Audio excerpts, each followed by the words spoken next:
Kisah TKI Taiwan Siti Aisyah yang merawat anak majikan memasuki babak baru. Sang TKI asal Kerawang ini rupanya mempunyai surat keramat yang akan dikeluarkan saat bertemu dengan ibu kandung Syawang. Rupanya surat keramat itu didapat Siti Aisyah dari ayah kandung Syawang saat ia masih bekerja bersama majikannya itu di Taiwan. Surat tersebut akan dia keluarkan jika kondisinya sudah benar-benar terdesak. Siti Aisyah bercerita dirinya memegang bukti berupa surat pamungkas yang diberikan ayahnya Syawang Laupan sebelum meninggal dunia. Surat tersebut memiliki cap resmi yang diketahui sebagai pengganti tanda tangan warga Taiwan. Siti Aisyah mengatakan surat keramat yang dititipkan ayah Syawang itu ditulis dalam bahasa Mandarin. Ternyata wasiat tersebut memuat amunisi untuk Siti jika di kemudian hari TKI Taiwan tersebut dituntut terkait pengasuhan Syawang.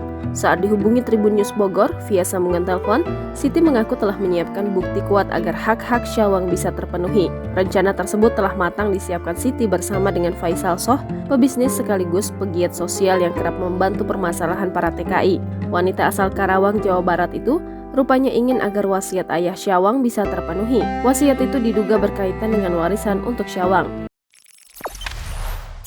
Jangan lupa subscribe, share, komen, dan like ya.